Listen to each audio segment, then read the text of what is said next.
Тралала, чеке му е тешко тоа презиме. Илиовска. Или со В? Да, со ја и со В. Сите го грешат. Илиовска. Да. Ичи не ќе да грешам не презимење на луѓе заради тоа. Тралала. Океј, дај мојди. Ready? Што? Не, денеска си мислеа дека морам да престанам да почнувам да ја почнувам секоја епизода со здраво на си. Здраво на сите.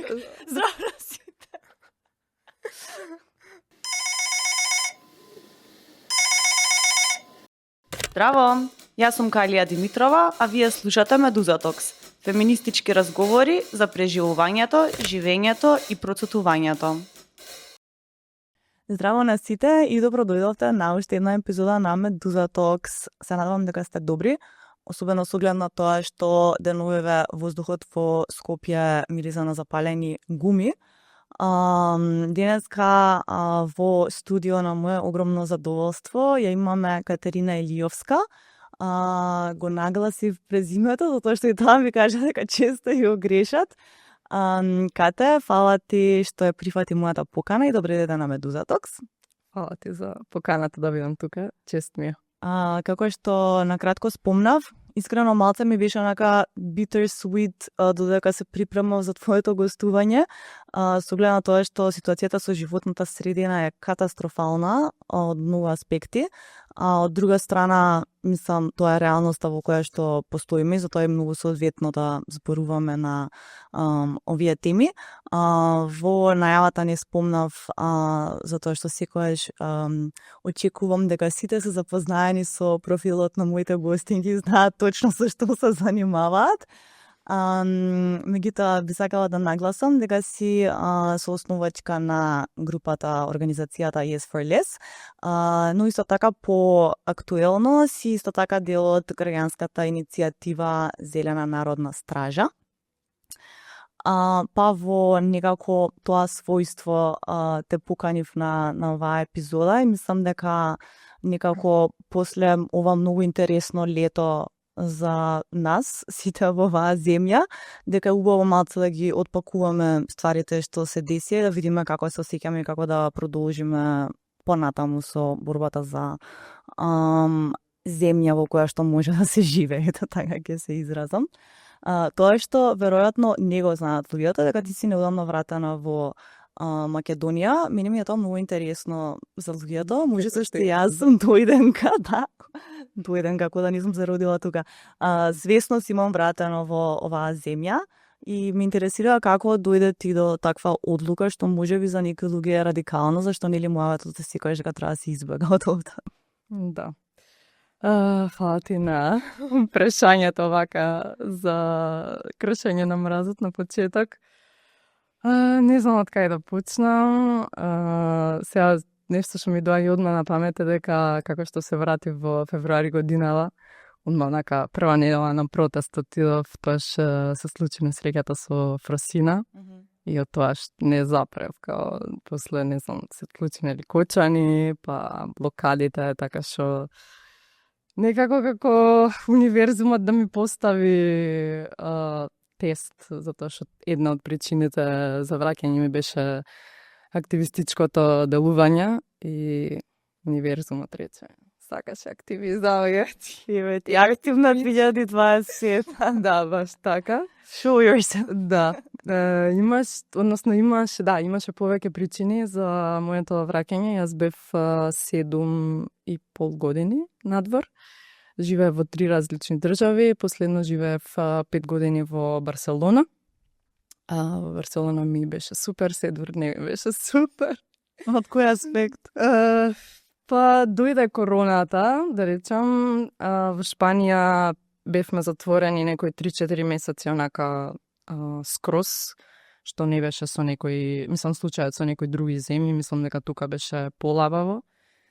И тогаш некако двајцата со партнерот свативме дека лудо е да си затворен дома, иако имавме преубава тераса од која можевме да го гледаме небото.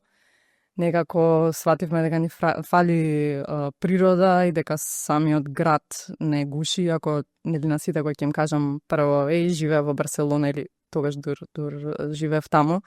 Сите се као, леле, Барселона, преубав град, о мај гад, нели, сите тие реакции. Меѓутоа, нели, знаеме и за многу други градови дека е различно кога живееш таму и кога ќе отидеш како турист. И всушност тоа свативме дека сакаме да бараме некое место во предградие на Барселона, каде што би биле блиску до градот, меѓутоа би живееле поблиску до природа.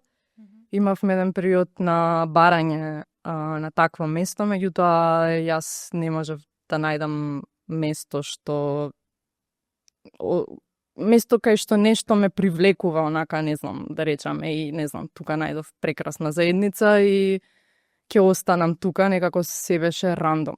Као дали ќе изберам А или Б или Г, као не чувствував никаква поврзаност. И некако лендскепот, сега не ми текна зборов на... Пейзажот. Да, пейзажот во Шпанија е многу различен од тука, односно во Каталонија конкретно е доста суво. Мислам, има и посуви делови во Шпанија, ама такво е, као ниско стеблесто, грмушки, пример има, не знам, ароматични растенија како рузмарин што може да ги сретнеш на планина, меѓутоа нема премногу шуми како и нас, и јас сватив дека као ми фали зеленило. Мислам, ако ми верувате, некако сметам дека Скопје, не знам во моментов, ама до пред неколку години беше позелен град од Барселона. И во Барселона некако се осеќав многу гушено, затоа што таму е преизградено, као нема веќе, стварно нема кај да се изгради. И затоа што улиците се тесни, така е направен градот, како во Коцки, као сватив дека не можам, као треба да дигнам главава за да го видам небото. А кај нас има пространи булевари, кај што, не знам, го гледаш водно, го гледаш небото, као не се осеќаш толку гушено, иако нели сега знаеме што се случува со градењето, меѓутоа, не знам, почнав да сваќам некои такви работи што претходно не сум ги сваќала и никогаш не сум го гледала Скопје со тие очи. Исто така во Барселона нема доволно голем парк, мислам има, не знам, 2-3 милиони народ, а има парк што е 1/4 од градски парк и тоа треба да обслужи 2-3 милиони жители. И мене ми беше као, онака, мене ми треба природа, ми треба зеленило, не можам тука да функционирам. И дојде во Скопје. И да Скопје, меѓутоа Скопје ми е онака решение измеѓу. Идеално би сакала да живеам во село и некако одлуката ми беше дека ако веќе живеам во село, би избрала македонско село наместо шпанско село. Затоа што тука и не само изгледот на селата, кај што мислам во повеќето села може да видиш зеленило, планини, слично, не сме планинска земја. Меѓутоа и животот внатре во селото тука е за мене многу поубав отколку во шпанските села, значи јас имав прилика, нели, затоа што ме интересира селски туризам и села општо, да шетам таму и да се запознавам со локалното население. За пример имаш село од 50 жители, кај што мислиш дека сите се знаат со сите и дека живеат некој заеднички живот и као никој меѓу себе не се знаеше. И за мене тоа беше шокантно. Или се знаат, ама само на здраво, као не на community life. А тука, затоа што татко ми всушност потекнува од едно село близу Демир Хисар, кој се вика Кутретино. И јас сум растела таму, сум идела, мислам, многу лета да го поминувам цело за таму и моите се од пред некое време направија куќа нова, значи затоа што таа на баба ми на дедо ми беше постара веќе малце во распаѓање од кали трски. И сум ги гледала како живеат и како сега живеат, значи се дружат со соседите.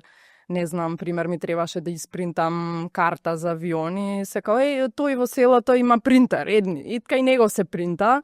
Знаеш, такви некои моменти, мислам, тоа е од потреба, тоа што луѓето немаат, тоа ги здружува, а во Шпанија затоа што нели имаат поголеми плати и посредено е се и некако тоа ги прави повеќе индивидуалисти. Да, мислам дека секогаш тие се некои два процеси што веројатно одат заедно кога се сконцентрирува населението во поголемите градови во една држава, или природно тие градови дополнително се урбанизираат, дополнително растат и ги практично приклонуваат и приградуваат кон себе. И нели еден логичен процес на тој процес е отуѓување и губење на тоа едно чувство дека знаеш кој е во твоето обкружување, дека можеш да побараш помош, дека заеднички ги градиме нештата. Али мислам дека кај нас, не кај нас во Македонија, туку кај нас во овој регион, баш заради таа историја на немање и слично, дека дури во урбаните средини го имаме до некаде зачувано тој начин на оперирање. Нормално се губи, ама се губи и на сметка на менталното здравје. Мислам дека сме свесни дека не ни прија баш. И во ковид мислам дека тоа беше многу очигледно, затоа што сфативме дека не е баш пријатно да не си ги знаеш комшиите, знаеш што ти треба и слично. И баш заради тоа ми е многу симпатична и убава иницијатива Комшилук сега, нели во Побожје ќе има целодневна програма. И баш заради тоа ми е интересно и ова што се појави како тема, дека дали мислиш дека кај нас ќе има таков вид на, како да кажам, на обратна миграција град-село, особено затоа што во моментов не е баш пријатно искуство да се живее во град во Македонија, особено во Скопје. Свесно го кажувам ова со оглед на сите привилегии што доаѓаат со живење во урбана средина, особено во по-централно градско подрачје, ама стварно е некако борба со ветерници. Ненормално е да, не знам, како млад човек инвестираш во стан, ако воопшто можеш, ја ти посам такви луѓе, ама еве, во некоја друга вакво, во некој друго сценарио кој што некој би можел, и тогаш е сулудо, као не само економски сулудо, него треба да, нели, градиш иднина и даваш нешто од себе и од својот живот во град кој што не се грижи за тебе и те гуши буквално. Па дали мислиш дека можеби ова се некои процеси кои што ќе станат подоминантни кај нас? Да, дефинитивно, без размислување мислам дека ќе дојде тоа време, само нели дали порано, покасно, во колкава мера тоа е знак прашалник и зависи од повеќе фактори, меѓутоа јас еве самата имам, значи, десетици другари, луѓе, познаници што активно размислуваат да се преселат на село. Имаме исто така една иницијатива која што се залага за формирање на екозаедница, не знам дали се слушнала, во близина на Скопје, кај што е там вака млади луѓе како мене сакаат, да речам, не свое село да формираат, него да купат поголем плац каде што би живееле во некоја своја формирана заедница. Сонот, хипи сонот. Да, и тоа е, нели, тешко е да се оствари, ама гледам дека луѓето наоѓаат начини, особено сега со можноста што повеќе луѓе да работат од дома и тоа придонесува. Меѓутоа има и едноставно мотивирани луѓе што знаат дека и кога живееш на село помали се трошоците, така што мислам дека ако си креативен млад човек што го интересираат работи, може да создадеш нешто. Мислам, мене тоа ми е идејата, затоа што јас сакам да создавам. И тука ми е многу полесно да создавам него во Шпанија, затоа што или во било која друга земја, затоа што тука го знам локалниот контекст, знам како функционираат луѓето, знам за што би платиле, нема толкава конкуренција за разлика од Шпанија, кај што стварно треба да си, не знам, иновативен, креативен за да создадеш нешто и тоа да функционира. Да, и сам секако различно е чувството кога си го градиш животот таму каде што по некоја случајно си роден, ама на некои луѓе тоа нешто им значи. И мене нешто ми значи, иако не ми е тотално демистифицирано тоа зашто ми е важно да сум овде, ама на ниво на емоција нешто ми значи. Али има една друга перспектива што баш ме интересира што мислиш за ова, затоа што мислам дека дефинитивно ваков вид на разговор, имагинација, па нека биде и фантазија, постои дефинитивно во нашите генерации, као нека идеја дека можеби треба да се размислува во таа насока, да се градат мали заедници надвор од овие средини кои што се малце напорни за живење и обстојување. Али баш се имавме на Медуза имаме едни као филмски препораки месечни и мислам дека за јули или за август, не сум сигурна, беа поврзани со климатската правда, препораките. И еден филм кој што уште за жал го немам изгледано, ама затоа што убаво беа објаснети од авторката, од Мања Величковска. Значи, во принцип се работи за едно семејство кое што мигрира од Либан во предградие некое селско, со таа идеја дека додека живееле таму, го посветиле животот на нека политичка борба, биле активисти, сега имаат семејство со мали деца и слично, и не гледаат баш нека конкретна политичка промена, прогрес, не оди општеството во насока во која што би сакале, и локално и глобално, и решаваат да си направат така еден као мини рај. И така е се многу picturesque, и потоа одеднаш се случува пресврт во наративот, затоа што огромна депонија дива се буквално се сместува до нивната куќа, поврзана тоа со државата и со корупција нормално, и идејата е практично на наративот дека не можеш да избегаш, дури да ги имаш привилегиите и можноста, а дури да не е ни од место на привилегија, туку дури да идеја со тоа да негуваш некои нови идеи, да култивираш на местото на кое што ќе го правиш тоа, дека ако околината ти е отруена и корумпирана и слично, дека ќе ти стигне и тоа некојаш и тебе на врата. Да, тоа е скроз точно, и тоа е еден од моите стравови, дека кај да одам во било кое село не може да се избега целосно. Мислам, не сакам да избегам целосно, затоа што сега другата причина за која што се вратив, неа почнавме, ама е затоа што се осеќам дека сакам да променам нешто во општеството. Ама да, и на себе во Кутретино, исто над Демирхисар градот има депонија за Демирхисар и околните села, и често исто така чади, значи исто како и овде, и наутро има некоја топлатна инверзија што се случува, и наутро исто мириса на чата, ќе си речеш во село си, нели, во чиста средина, и баш пред 3 дена викавме пожарна за да ја изгаснат, така што јас некако го прифатив фактот дека кај да сум тука, освен, не знам, ако не отидам негде на планина на 2000 метри надморска височина, мали таму нешто може да дојде рудник да ти отворат. Сега има се спрема нов закон за рудници, кај што вика дека ако нешто се процени како стратешка инвестиција, некој проект за рудник, дека може да те дизлоцираат целосно, затоа што под тебе има злато, например. И тоа се предлага во новиот закон, така што нигде не си безбеден. Меѓутоа, не знам, и во Шпанија, мислам, има други причини. Сега јас така се тешам. Не е за тешење, ова се процеси што сега се случува, затоа што се процеси што се базираат на капиталот не гледа дали си во не знам каде си на планетата Земја, едноставно си има целта да си го акумулира профитот, и тоа е тоа, и ние сме жртви. И вака тажно е кога некад човек едноставно не се врака, сакаш да си го живееш својот мал живот, ама не може. Да. И нема везе, јас мислам дека стварно е мене ми е лично инспиративно, иако постојано може да се сретне оној наратив дека сме многу апатичен народ и слично.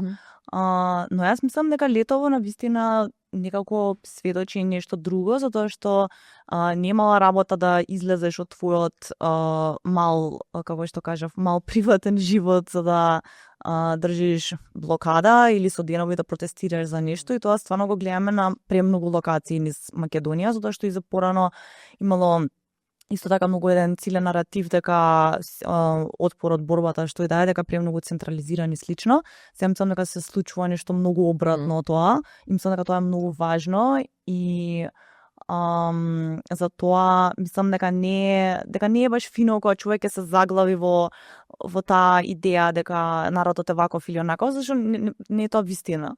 Да, има премногу околности и слично кои што не прават да се однесуваме на одреден начин, и мислам дека тоа што сега може да го гледаме, да го култивираме, е некое сплотено делување кое што нели се надеваме дека ќе има некаков привлечеш плод, тоа што што повеќе сепак луѓе. сме, да, мислам, мора да веруваме дека имаме можност да ја изградиме иднината во земјата во која што сме. Инаку, мислам, се друго како идеја би било многу devastating. Да.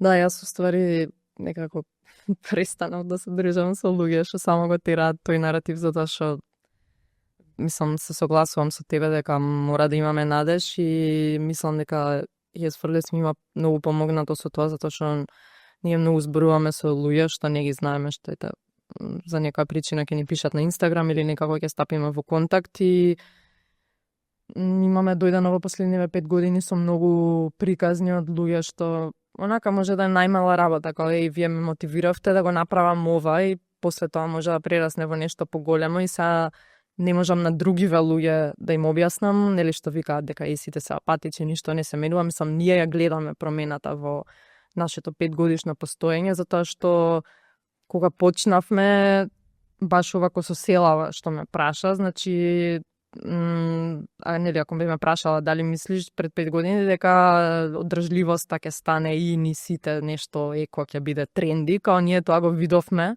затоа што тоа се случуваше во Шпанија и во Франција каде што живее Сара, другата коосновачка, и знаевме дека во некој момент ќе дојде и во Македонија и само трпение и константна работа и еве сега, значи на секој втор викенд се организираат second hand базари, има многу повеќе бизниси, многу повеќе луѓе, многу повеќе се зборува профили за било каква еко тема, мислам дури некој онака нешто посебно, ама нешто направил.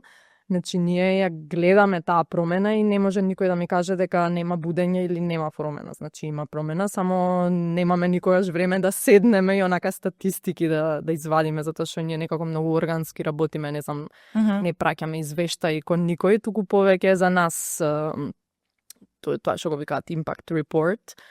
Ма да, како ќе не праша некој конкретно што имате направено, во моментот не знам да одговорам, меѓутоа јас и знам со колку луѓе имам зборувано и колку што ми имаат кажано тие луѓе и тоа ми е доволно мене да верувам дека јас правам промена и дека постои промена тука и сега не дека не постои лоша промена, нели, пример, се уште се гради, што мене многу ми смета, ама се дури има некој, нели, контра група што тера позитивна промена, има надеж.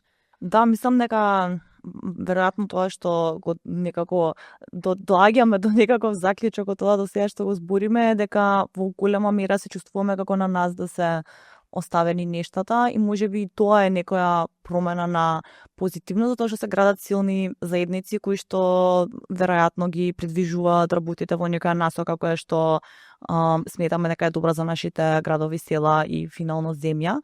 Но тоа што ми исто така интересно, ми интересира дали е така или не, бидејќи го пратам, го следам Yes4Less со години, и мислам дека на почетокот во првите години на постоењето некако како повеќе да бевте посветени на како да кажам, на едукација на индивидуи, можеби, и на тој еден аспект на нели свесни одлуки за себе си, нормално влијанието кое што тие го имаате реално, но меѓутоа е поприлично ограничено, затоа што се гледа на едно како е поврзано со со поширокиот контекст слично.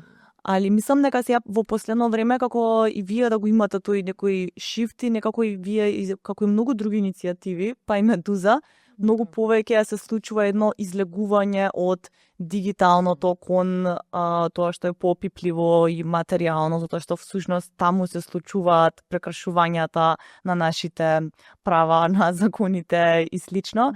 И мислам, ние децата што сме растени во ерата на, како да кажем, што сме растени заедно со интернетот, нормално дека бевме дел од тој еден бран кај што искрено верувавме дека треба одредени наративи да пенетрираат и во тој простор и дека и тој простор треба да биде полн со, не знам, информации што можеби не се толку лесно достапни или што не ги добиваме во формално образование, со приказни или не се изучвакани на да, као конзумираат. Да, или не се достапни на нашиот јазик и слично.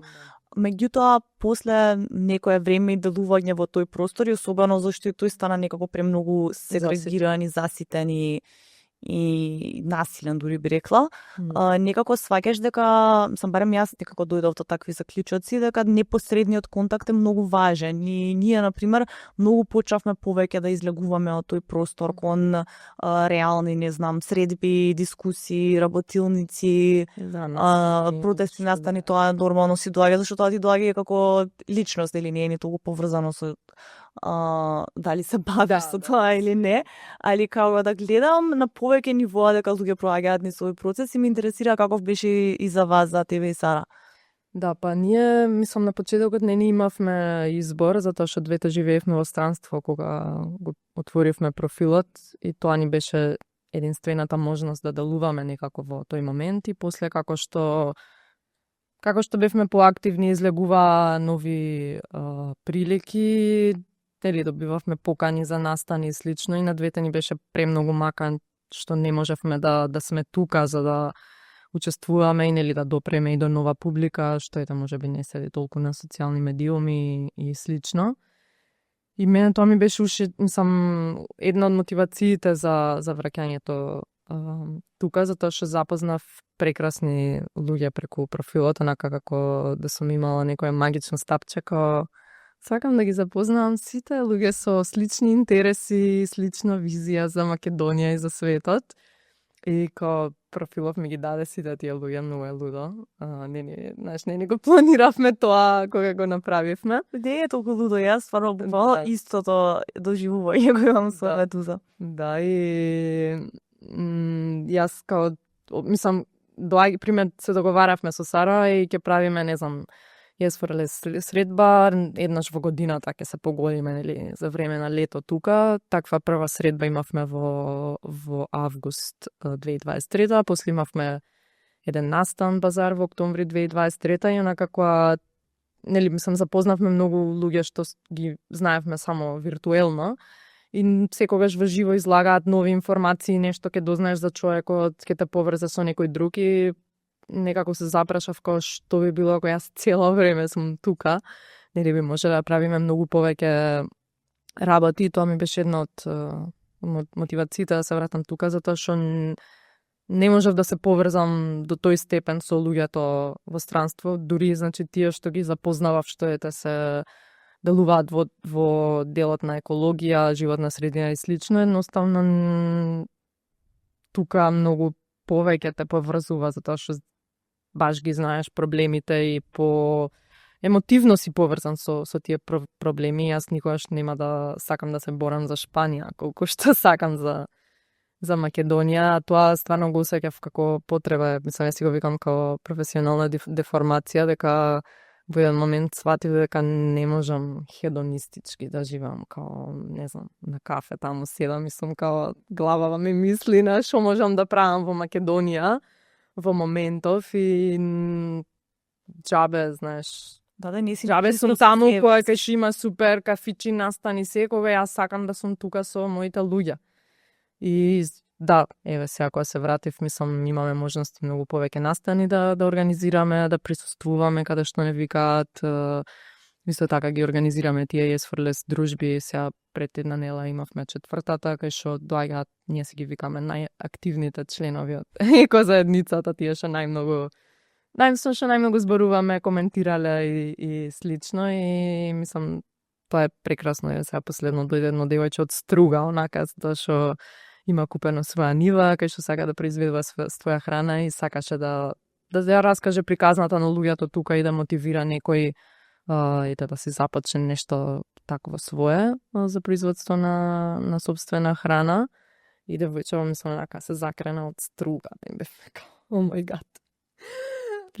Да. А искрено премногу ми интересува, премногу ми резонира се ова што го зборуваш и со некои одлуки што ги имам донесено во животот, затоа што дека не сваќаат секогаш луѓето што можеби немале можност или не се случило едноставно да живеат во странство, дека таа леснотија што нели има еден вид на леснотие што едноставно немаш толку директен допир со проблемите што таму луѓето, информациите од дома ти доаѓаат, ама ти доаѓаат онака во едно уво и као може тоа да ти даде некоја полетност и привид и чувство на слобода до некаде и после тоа малку као ти носи некоја тежина, ако си тип на човек, мислам дека се веќе прашање на карактер. Да. Кој што всушност сака да биде дел од нештата.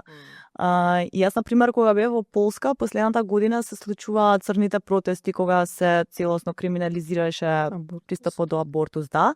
И јас нормално одев таму на протести, но мене не ми е доволно да одам на протести, само да бидам као тело што е присутно во јавниот простор. И нормално и тоа е супер и важно.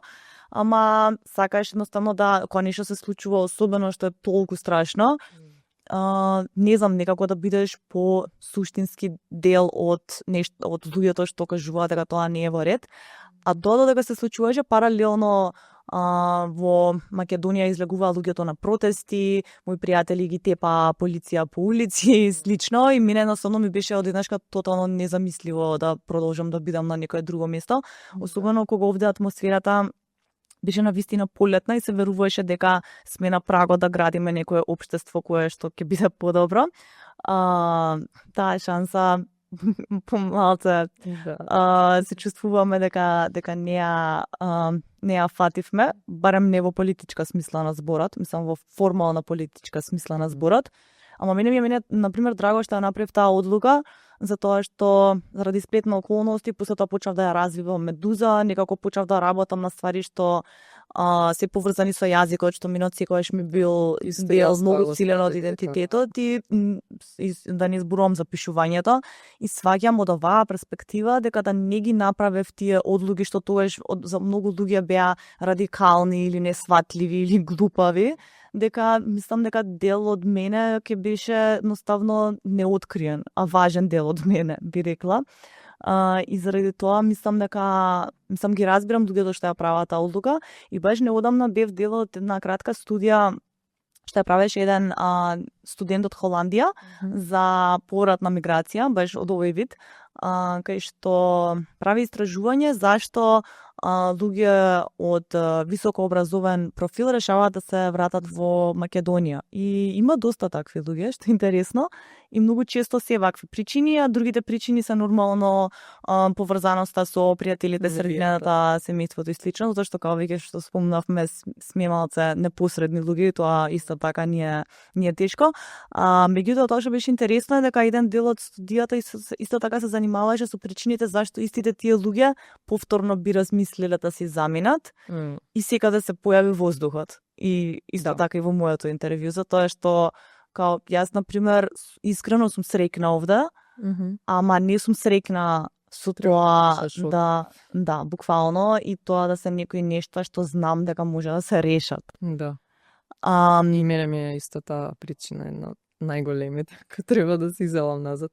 Ама за тоа искрено сум многу, мислам, за тоа ми е драго што седиме на оваа маса и во овој момент разговараме за овие ствари, затоа што јас всушност мислам дека многу важна работата на Зелена народна стража и мислам дека немаме толку такви примери во историјата на, мислам, имаме такви примери, регионално има такви примери, ама е доста силен пример и блокадата како таква е многу силен политички чин. И мислам дека е фасцинантно колку долго се издржа тоа да се прави, со оглед на тоа што исто така живееме во земја каде што сиромаштијата е пресериозна, каде што имаме многу притисоци секојдневно и ти мислам дека за да отстапиш од твоето секојдневие за заштита на животната средина, за некоја борба што може би е за идни генерации, што не е ни за тебе, мислам дека стварно зборува за нешто дека има многу луѓе кои што се спремни да отстапат од некој мал комфорт лажен што го живееме. Да. Така што ме интересира многу како ти беше тебе искуството со оваа иницијатива, која што си уште постои. Нормално тоа што беше најголемиот фокус летово беше заштитата на реката Дошница. Има мали разврски во поглед на тоа и баш ме интересира зашто ти си една од луѓето што многу време помина на блокадата. Сакам да ми пренесеш делот од тоа искуство за тебе лично и за групата нормално. Да. Ја го не поминав премногу време на блокадата, иако затоа што нели секој ден барем онлайн бев поддршка со содржини и организација, се осеќам кога многу време да поминав, ама да гледав да одам нели колку што можам. Како почна блокадата е многу интересно, односно луѓето што сме, да речам, кор тимот во Зелена народна стража, затоа што сега идејата е да се прошируваме, односно да се прават зелени народни стражи во сите други градови во Македонија, каде што ќе вклучиме лидери од сите тие локални места. Уствари сите сме луѓе што ние веќе на некаков начин се знаевме, значи дел од нив ги имав запознаено преку Yes for Less, дел од нив си делувале во своите градови исто против отварање на рудници или големи еколошки проблеми и некако дојде момент да се здружиме за нешто многу поголемо, што не знам, некако беше како знак од универизмот, ама Зелена народна стража не настана кога искрсна проблемот со Дошница, туку многу малце претходно.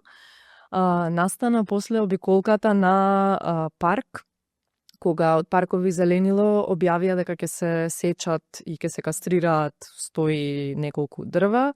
Па од Зелен хуман град беше организирана обиколка за да се види, нели секој загрижен граѓанин да дојде да види кои се тие дрва и значи имаше дојдено луѓе од Прилеп и од, не знам, од Куманови и од слично, што иако не живеат тука, нешто ги повлекло да дојдат, затоа што им значи паркот кога биле во Скопје. И после таа обиколка остана една група што сакаше да го истера тој процес, односно да види дали тоа што го ветија на обиколката Паркови зеленило, дали навистина ќе се оствари. И после 1 месец негде излезе случајот со Дошница, односно мислам дека гевгеличани, односно дел од активистите од Гевгелија, приметија дека горе има машини. Инаку имаше, мислам, дозволите им биле добиени претходно, ама им фалеле некои документи и уствари сега комплетирале документацијата и можеа да почнат со работа и веќе има, значи кога ние го откривме тоа, има исечено дел од шумата, затоа што има како главен пат на Кожув и од тој главен пат ти за да стигнеш до реката, они исекле неколку километри шума. Значи таа штета е веќе беше направена кога ние откривме за проблемот и дел од луѓето што се во Зелена народна стража има силна поврзаност со Дошница. Јас пример знаев дека постои реката затоа што имав читано претходно дека ќе се градат хидроцентрали на Дошница, ама тогаш уште не беше како потврдено. Меѓутоа имаше луѓе што не знам, биле на реката, знаеа дека е една од најчистите реки во Македонија. Луѓето што се од Гевгелија, пример, има еден човек што се вика Кристијан, он е веќе 5-то колено на пчелари, што мислам, нели, одгледуваат пчели од автохтона медоносна пчела што живее само во тој регион, односно на Кожув и тогаш Кристијан исто се знаевме преку Yes for Less, он ми се јави као ајде приклучете се на петиција за стопирање на хидроцентралите и во меѓувреме се формираше Зелена народна стража и некако ние истуркавме да се почне со блокади затоа што дел од луѓето веруваа дека петиција ништо нема да смени, багерите се веќе горе, значи ќе почне да се копа и супер петицијава нека тера, меѓутоа ние мора да блокираме и некако се погоди совршено за да се случи тоа. Значи веќе беше група, да речам, формирана малку претходно. Беше лето, затоа што да мисли да се случаше во некој период кај што беше, не знам, дождливо или поладно, као нема да беше толку лесно да се изорганизира. И да, некако се онака се поклопија коцките и почна негде крај на јуни блокадата, траеше 72 дена. И беше, не знам, прекрасно искуство, мислам да се доживее, затоа што нели луѓето доаѓаат, мислам се случија непредвидени работи, што нели ние на почетокот не знаевме дека ќе се случат, као луѓето некако сами си доаѓаа, затоа што слушнале од некој, сакале да поминат викенд во во природа и самата атмосфера таму те тера да доаѓаш, затоа што имаше луѓе пример што живеат во Скопје и кажува леле шубаво се спие на Кожувка, сега кога ќе се мислам, нели, особено во лето во Скопје кога ќе се вратиш гледаш дека што правам овде, кога ќе видиш нели која е другата алтернатива. Не контактира, пример, доста исто луѓе експерти, не знам, професори, правници, луѓе што работат во национални паркови. Значи не беше добро само за заштита на реката за тој случај, туку и за поврзување меѓу сите овие луѓе, затоа што има простор кај што може да дојдат и да се запознаат, да разговараат и да планираат и нешто повеќе и за да се делува понатака и за други еколошки проблеми. Не знам дали имало претходно блокади, мислам дека за рудниците. Да, имало, а практично и тоа што се случуваше на универзитетите исто така беа блокади. Да. Мислам, природата е малку различна, ама суштината е иста и е многу... Мислам, реално тоа беше и, како да кажам, сентиментот од блокадите на студентскиот пленум. Мислам дека многу е важно некако ова да се потенцира, затоа што не знам дали од страна тоа може да се раскаже, да се доживе, дека се генерира премногу силна енергија и верба дека можеш нешто да направиш заеднички. И во вакви средини како нашата, и особено и денеска со овој злобниот алгоритм, многу е клаустрофобично и страшно кога си седиш сам по дома во твоето миниатурно просторче и си као леле се е лошо, никој ништо не прави, се е конфузно, сите се против сите и слично. А као малце ако излезеш од тоа и дури ако може мислиш дека тоа е жртва и дека слободното време треба да го искористиш на некој друг начин, зашто и слободното време ни е стварно многу ограничено. Да. Ама мислам дека не може со ништо да се замени таков вид на поврзување во име на нешто што е поголемо од тебе и колку всушност тоа те полни со енергија и не ти зима ништо. Да, мислам, јас секогаш викам дека колку и нели да звучи себично на почеток, треба да наоѓаме лична сатисфакција во ова делување на решавање на проблемите, бидејќи мислам дека само тоа е одговорот на долг рок да останеме и баш јас имам анализирано многу пати себе си како зошто се ова го правам или конкретно има милиарда еколошки проблеми, секогаш ќе си понаклонет кон некој и не е лошо тоа да се бара некаква лична сатисфакција, се додека главната цел е да направиш нешто добро, да промена и слично, меѓутоа пак треба некако да се измотивираш и ова што викаш ти со убавата енергија, не знам, имаше и љубовни приказни што излегоа, друштва се оформија. Кога секој си наоѓа нешто што го, односно прво ќе дојде за дошница и за проблемот, меѓутоа после ќе си најде нешто друго што ќе го натера да се врати пак и тоа не е лошо. Мислам дека никогаш не треба да се заборави дека и ние во суштина секогаш сме луѓе кои што во се бараме и приказни, и поврзување, и забава, мислам, не е ништо, не треба да постои никаква стигма во тоа дека ако ти се бориш за некој политички проблем, истовремено, дури тоа да е нешто многу страшно, дека истовремено може и да чувствуваш задоволство од твојот ден, од тоа што си имал прекрасен разговор со некоја личност или ако си направил некоја дури може би банална промена што од страна може да делува како нешто тотално неважно, ама тебе ќе ти значи во наредните година дена. Така мислам дека целосно не само што се неисклучиви овие работи едни од други, туку мислам дека треба да се инсистира на ова, на всушност колку задоволство и богатство тоа ти носи во животот и колку може да уживаш во таков вид на размени, дека не треба да биде траорно и мачно и сега ние ќе се караме и не знам, нема да спиеме и се ќе биде не знам што, него дека баш онака се генерира нешто што е многу обратно од тоа. Да, затоа некојаш само треба некако да ги намамиш луѓето еднаш да дојдат или еднаш музика. Да. Ние мислам и за тоа го правевме протест фест се викаше, кај што музичари викнавме волонтерски што свиреа, викнавме бизниси да направиме мини базар, не знам, имаше пример Илина Арсова држеше предавање и тоа беше нели стратегија као луѓево да дојдат поради музика, не знам, интересни информации или шо и да е, и после да останат и повеќе да се запознаат. И тоа мислам дека е најнормално.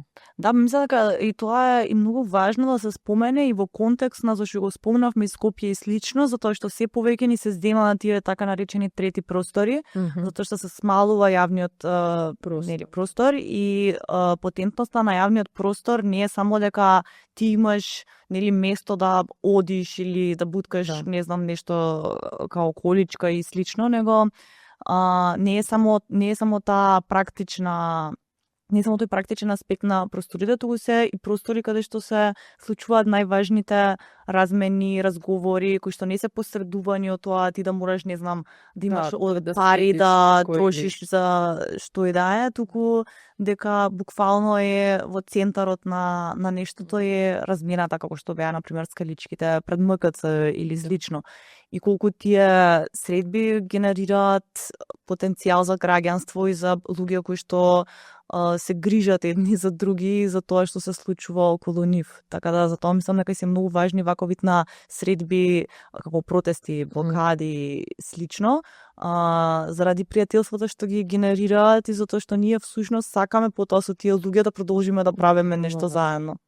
Да, многу добра поента, мислам го имам вака помислено, ама немам помислено дека стварно во Скопје се... Мислам дека намалувањето на јавниот простор на вистина влијае и на тие неформални дружби. Еве, интересен пример од Барселона е дека исто, нели, спомнав дека е преизградено и сега пример во некои делови кај што срушиле зграда за да градат нова, ги имаат граѓани заземено тие простори, најчесто прават урбани градини и онака е окупиран простор, као пишува, окупиран простор и сега go figure на инвеститорите. И тие, пример, урбани градини се користат за најпрво да си произведуваат своја храна, меѓутоа они си имаат ставено некои клупички, пример, се слават родендени, не знам, наместо да се шеташ рандом низ град, доаѓаш тука да испиеш кафе, нели, без да си во кафич, и тоа се баш тие простори, меѓутоа ете и таму не им ги давале на тацна или осетиле дека им треба повеќе и сами си ги креирале. Така што треба да малце се гледаат и примери од страна како кога не ни се дадени тие простори, сами ги заземаме. Мислам, тоа и кај нас се случува, има некои безвезе простори низ згради и пример најчесто стари луѓе си земале од дома по некој стол и играат шах, ама зошто не знам, да не биде простор за млади да се собираат. Или за млади и стари. Да, или за млади и стари, да. Мислам, и градиниве, тоа е многу интересно за урбаните градини, што и тоа е една од идеите, затоа што секогаш, мислам, јас волонтирав во една таква градина, значи имаше постари луѓе што, пример, живееле на село и им фали тој дел сега кога се пензионирани, меѓутоа се уште живеат во град, имаш помлади луѓе што сакаат па да научат и едниве, нели, им даваат знаење, другиве им даваат младалачка енергија, така што сите среќни на крај. Хубаво. Да, не е премногу интересно со јавните простори, затоа што најчесто се случуваат постепено овие уништувањата на нашите средини и полека се навикнуваш на тоа да ти е се полошо и не ни сваќаш точно што ти фали. Да. Се додека, не знам, например, не се ослободи некој тротоар или не се направи некоја паркче, и сваќаш као, вау, ова премногу ми фалело во животот, као сакам само да си стојам овде со другарками и да си правам уабет 3 сати, као да не седам негде као со 500 милиарда мотори околу мене и слично. Да, преинтересно и тажно истовремено. Сакав да те прашам, тоест не сакав и да искоментирам исто дека мислам дека тоа што е важно за моделот на блокадите и слично е дека мислам дека го доведоа и самото прашање во фокус на јавноста, затоа што не знам колку луѓето се занимаваат со тоа, мислам колку се запознаење, ќе кажеме, со тоа зашто, например, е лошо да се градат мали хидроцентрали на слободни реки и слично, затоа што мислам не е некоја информација што ти се пласира и до која лесно се доаѓа. Така што мислам дека затоа и мислам и ти го спомна ова, ама важноста не е само за тој еден локалитет што се брани, туку дека веројатно ќе има тенденција да се случуваат многу вакви работи во блиска иднина во Македонија и со родниците. Така што мислам дека е многу важна и самата ставање на информацијата, пласирање на информацијата како таква. Да, ние се зафркававме баш блокади на повик. Кај ви треба кој има проблем еколошки. Доаѓаме на повик, тоа ни беше вака една интерна шала. Да, мислам, нас, нели, почна од ова, меѓутоа претходно исто така други луѓе и во Македонија и на Балканот се имаат бунето дали преку блокади, петиции или како и да е против мали хидроцентрали.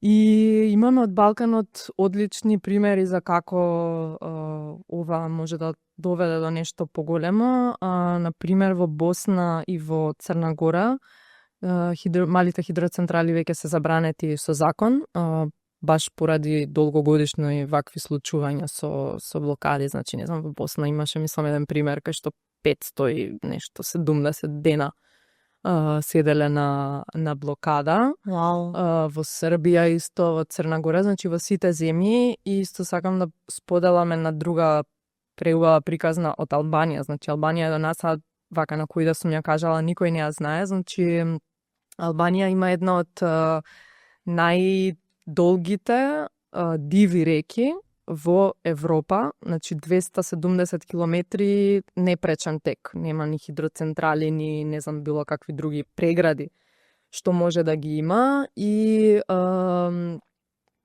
во сушност на Балканот е, да речеме, единственото место во Европа каде што се уште има доста диви реки, што не се препречени од својот извор до моментот кај што се влеваат во поголема река или во море. И таа река во Албанија се вика Вјоса и во 2010-та некте, значи, објавиле дека ќе се градат 45 мини хидроцентрали, како за почеток, после као планирале повеќе, ама рачунај 270 километри са многу, така што нели, на секој километар, да, по некоја мини хидроцентрала. И од тука почнала нели, цела акција за спречување на градење на тие мини хидроцентрали. Fast forward до 2023, Вјоса, реката, се прогласува за национален парк и е единствениот национален парк река во Европа. Значи, самава река, течението 270 километри и околу, што е сега не знам што точно вклучува, тоа е национален парк и е единствен ваков парк во Европа. И многу интересно, луѓето не ја знаат информација во Албанија, нека е до нас. И сега битката траела 13 години. Исто, тука се вклучени блокади, правна помош, значи не знам, мешање на странски организации. Исто така, еден многу интересен факт е Патагонија, сигурно ја знаеш, компанијата за облека, има инвестирано 1 милион евра во кампања против, не само против мали хидроцентрали, туку за зачувување на дивите реки на целиот Балкан. И баш има еден многу бав краток документарец на YouTube, The Blue Heart of Europe, мислам дека Blue Eyes, Blue Heart, нешто така, of Europe. И всушност прикажуваат по една приказна од секоја балканска земја поврзана со заштита на реките. И мислам дека дали сите или малтене сите приказни се за против изградба на мали хидроцентрали. И ова за мене е онака пример што не може да немаме надеж, као може да немаме надеж ако очекуваме нешто да се случи за 1-2 години, некоја огромна промена. Меѓутоа ова е битка на долг рок и уствари идејата на Зелена народна стража, мислам, една од битките која сакаме да изводиме е да се донесе таков закон и во Македонија, каде што се забранува изградба на мали хидроцентрали до 10 мегавати, затоа што веќе е докажано дека штетите врз екосистемите се поголеми наспрема добивката на локалното население и уопшто за обновлива струја. И не мора ништо да измислуваме, како во Босна се донел тој закон и во Црна Гора. Мислам, сега ние тука уште се бориме со докажување на населението зошто се лоши малите хидроцентрали. Меѓутоа, јас мислам не се осеќам ни должна да објаснувам на некој, затоа што само ги препраќам, отворете на Google што се случило во Босна и тоа е тоа. Само треба да се организираме правно и на други начини за да може да се истера тоа и ете идејата ние да се сретнеме со активисти од тие земји да ни пренесат искуство како го истерале, меѓутоа натака оди работата и мислам дека ќе се случи во сите балкански земји, само ете во некој порано, во некој подоцна. Искрено се надевам. Сигурна сум всушност дека ќе се случи. Да. Истовремено мислам дека можеби за крај ми е многу важно да се осврнеме на една перспектива што мене ми е лично многу ми е клучна, а тоа е за интерсекцијската борба која што понекогаш мислам дека мислам дека многу често не ни е освестена кај нас и ме интересира кое е твоето мислење, можеби искуство по ова прашање, затоа што од моја перспектива многу од нештата за кои што например јас се борам или луѓе околу мене и слично се испреплетени. А понекогаш мислам тоа е и наратив што мислам дека и свесно се турка политички за да се расцепкаат луѓето на многу мали групи, затоа што така многу потешко се прават политички промени. Меѓутоа борбата за човекови права и борбата за животна средина се исти, затоа што ќе ми се мене не знам некој права на слободен избор ако не можам да дишам нормален воздух или ако тротоарот ми е блокиран, само нека буквално или како да замислувам подобра иднина ако некаде се случува геноцид и слично и се тоа исповрзано со некои глобални центри на моќ. Значи од една страна многу е јасно на кој начин се ова една мрежа, а од друга страна се чувствувам како стварно да ни е тешко да го видиме ова и да бидеме малце поистрајни во таа сплотеност. Да, мислам дека е доста тешко, групирањето си има почнува неколку поединци, па поголема група и са има некој нивоа тука и ова нивото што го збориш тие, поврзување на различни тематики во едно.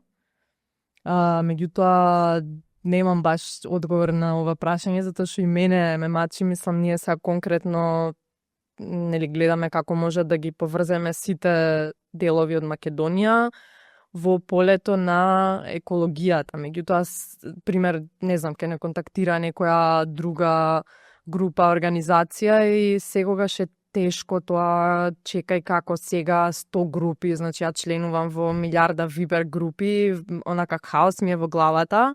Логистиката е треба да дојде mastermind, кој што не знам што карактеристики треба да има тој човек или какво искуство треба да има, за да ги поврзе сите овие работи. Мислам, јас се осеќам дека конкретно немам знаење, а се прашувам често во секојдневието, како вие сега да се спојат. Да, јас мислам искрено дека диалогот е многу важен и затоа мислам на Медуза општа и на Медуза Токско многу ми е пријатно кога разговарам со луѓе кои што се повеќе стручни и посветени на нешто што е малку поразлично од тоа што јас го правам и што ние го правиме, меѓутоа сум апсолутно свесна за како тие две нешта се поврзани и секато нака ми е, не знам, мене ми е многу јасно тоа.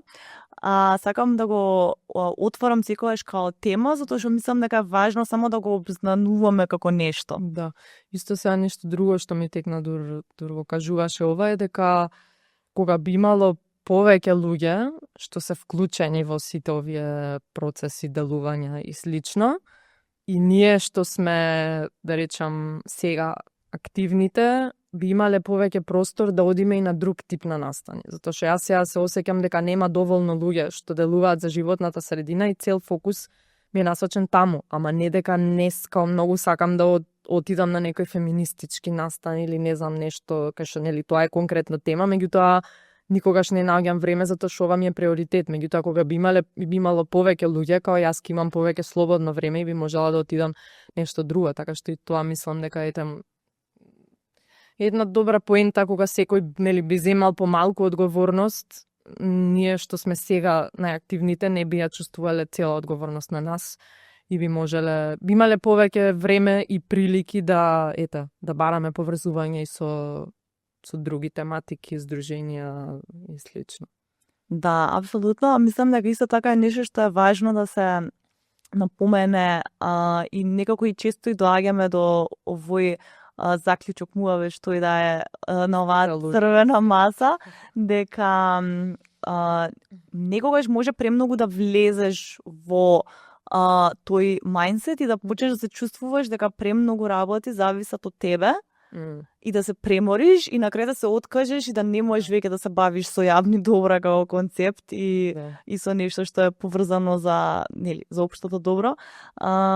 И затоа мислам дека понекогаш е добро човек да си го даде просторот малце да си направи неколку чекори назад, да си се повторно екипира со сопствените чувства, тело, капацитети и слично. И баш во тие моменти кога се повлекуваме малце наназад, гледаме дека доаѓаат нови луѓе и дека се случуваат процеси и дека не зависат толку многу нешта од нас колку што во моментот мислиме и си правиме всушност самите на себе таков притисок. Да, моите ме викаат одмори малце нема да пропадне Македонија ако не делуваш 2 дена или 1 недела.